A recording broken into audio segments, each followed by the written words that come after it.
Olá meu amigo, olá minha amiga, tudo bem? O nosso Chega Mais Perto de hoje é especial sobre a paixão de Cristo. Prepare o seu coração, pegue a sua Bíblia e vamos abrir juntos em Lucas capítulo 23, versículos 44, 45 e 46. Diz assim: já era quase a hora sexta e escurecendo-se o sol, houve trevas por sobre toda a terra até a hora nona. E rasgou-se pelo meio o véu do santuário. Então Jesus clamou em alta voz, dizendo: Pai, nas tuas mãos entrego o meu espírito. E dito isto, expirou. Falar sobre a crucifixão de Cristo, falar sobre a morte de Cristo, falar sobre a cruz, é sempre um momento bastante solene, é sempre um momento bastante emocionante quando nós meditamos na paixão de Cristo.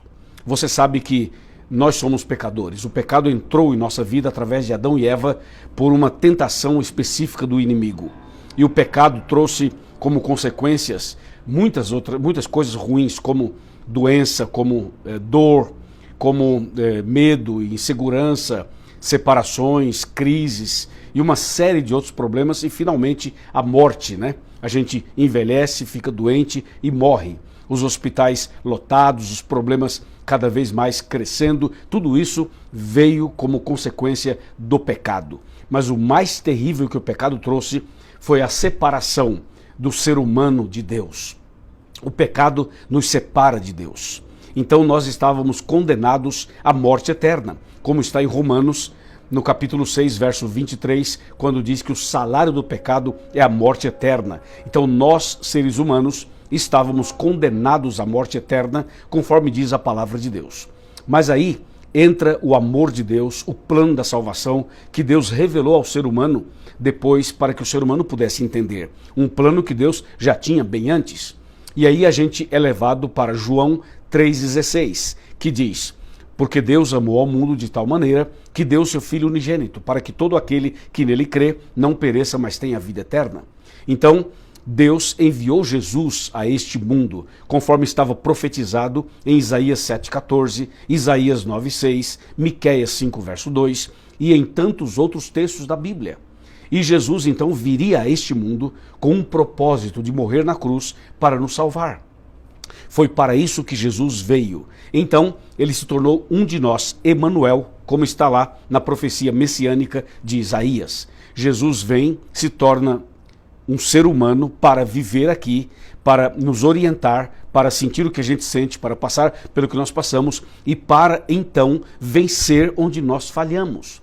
E Jesus venceu. Jesus viveu aqui 33 anos e meio e ele foi fiel a Deus, ele foi obediente a Deus, ele cumpriu o que Deus esperava dele e onde o primeiro Adão falhou, Jesus não falhou. Jesus venceu a tentação, o tentador, venceu o pecado e venceu a morte e venceu a sepultura também. E Cristo, com essa atitude linda, com essa vitória maravilhosa, ele derrotou o inimigo, derrotou o mal e nos concedeu direito à vida eterna. Por isso que a Bíblia aqui em Lucas narra de forma dramática os últimos momentos da vida de Jesus. Você sabe que Jesus, quando chegou o momento de ser crucificado, ele foi para o Getsêmani, o jardim do Getsêmani. E nesse jardim, Jesus então se coloca em oração profunda. Ele estava angustiado, ele estava triste, ele estava ali passando por um momento bastante complicado, porque antecedia a sua morte. E a Bíblia diz que Jesus vai para o Getsêmani, e ali ele ora, ele clama, ele implora ao Pai. E ele então transpira sangue nesse momento de oração, de angústia, nesse momento tão tenso, tão solene, em que ele clamava, orava por nós. E a oração dele foi: Pai, se for possível, passa de mim este cálice, porém não faça como eu quero, e sim como tu queres. Em outras palavras, Jesus estava dizendo assim: meu Pai, se for possível salvar a humanidade sem que eu morra, salva, mas se não tiver outro jeito, estou disposto a ir até a morte, seja feita a tua vontade. E Deus diz: a minha vontade é que você vá até a morte para salvar as pessoas. E Jesus se levanta dali, decidido, confirmando a sua decisão de ir até a cruz, mostrando o seu amor incondicional, o seu amor extraordinário, a sua paixão maravilhosa. Ele se levanta para ir até a cruz, para morrer por nós. E logo que ele se levanta no Getsêmani, ele é traído por Judas. através de um beijo, de um ósculo santo. Aí ele é preso, ele é levado, ele é julgado injustamente, é condenado injustamente. E ali Jesus, então, é apresentado ao povo como aquele que seria crucificado no dia seguinte. E não havia tempo para fazer uma cruz para Jesus. Então pegaram a cruz de Barrabás, porque Barrabás seria crucificado ali. E Jesus então assume o lugar de Barrabás, Jesus assume a cruz de Barrabás, e Jesus agora recebe sobre as suas costas essa cruz, e colocam sobre a sua cabeça uma coroa de espinhos, e ele é chicoteado, ele é agredido, ele é ferido, ele é machucado. Então Jesus está ali sangrando a cabeça, sangrando o seu corpo, as suas costas, e saindo sangue pelos seus poros, e ele sendo zombado, humilhado, rejeitado, ele sendo torturado fisicamente, emocionalmente, psicologicamente. Foi uma tortura sem igual, cumprindo o que está em Isaías 53. E Jesus começa a caminhar pela via dolorosa. E ali ele passa por mais humilhações. E finalmente Jesus segue a sua caminhada, mesmo caindo e levantando, ele não desiste. Ele não desiste do ser humano, não desiste de você nem de mim. Não havia nada, absolutamente nada, capaz de impedir que Jesus fosse até a cruz. Ele estava ali disposto a pagar o preço do seu resgate e do meu resgate. Oh, quanto amor! Oh, quanta paixão por nós, não é mesmo? E ele vai até a cruz, até o Calvário. E lá em cima do Calvário, lá em cima da montanha, ele é crucificado. Eles pregam as suas mãos, os seus pés, naquela rude cruz. E depois levantam aquela cruz. E Jesus é pendurado entre os céus e a terra. O Criador dos céus e da terra, o Criador das árvores, o Criador da natureza, o Criador de todas as coisas, agora está pendurado entre os céus e a terra, exposto ao ridículo. Ele está ali praticamente nu, ele é exposto de uma forma tão terrível. E Jesus não abre a sua boca, fica em silêncio. Um silêncio que mostra que ele estava sendo crucificado e morto como um cordeiro que é levado ao matadouro. Jesus naquele momento pensava em você e pensava em mim. O seu sangue caía, o seu sofrimento era grande, mas a sua paixão era maior, o seu amor era maior. Ele pensava em cada um de nós, entende? Por isso a Bíblia diz aqui em Lucas 23, verso 44, já era quase a hora sexta, e escurecendo-se o sol, houve trevas sobre toda a terra até a hora nona. Ou seja, quando Jesus foi crucificado, a natureza se manifestou.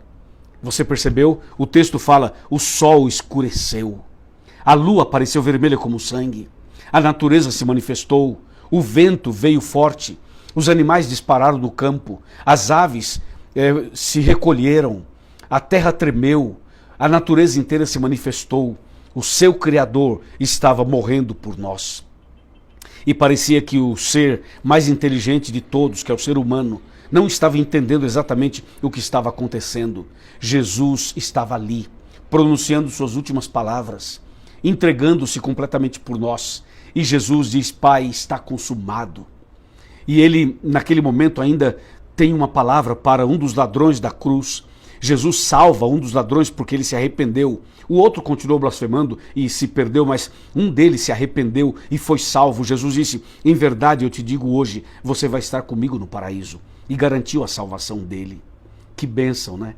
Que maravilha. No último instante, aquele ladrão arrependido teve a chance e foi salvo. Deus é maravilhoso, não é? E aí Jesus fala assim, Pai, nas tuas mãos entrego o meu espírito. E expirou, morreu. Quando Cristo morreu, ele estava vencendo.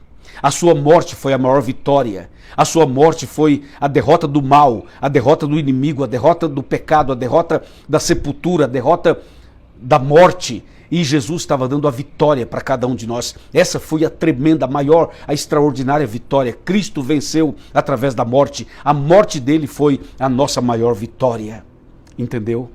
Sim, hoje eu quero chamar a sua atenção nessa sexta-feira, para que você olhe para a cruz, para que você olhe para Jesus e para que você me diga, seria possível rejeitar aquele que morreu por nós? Alguém tem coragem de rejeitar a Jesus? Alguém tem coragem de dizer não para ele? Se ele disse sim para você, se ele entregou a vida por você, será que alguém tem coragem de rejeitar a Jesus? Eu acho que não. Oh, meu amigo e minha amiga, aceita Jesus como seu Salvador pessoal agora mesmo. Entregue-se a Ele agora mesmo. Faça com que a sua entrega seja total. Deixe Cristo entrar no seu coração. Deixe Cristo entrar na sua vida. Deixe Cristo mudar você. Deixe Cristo restaurar você. Deixe Cristo salvar você. Ele é o seu Salvador, entende? Então agora tome uma decisão total, completa.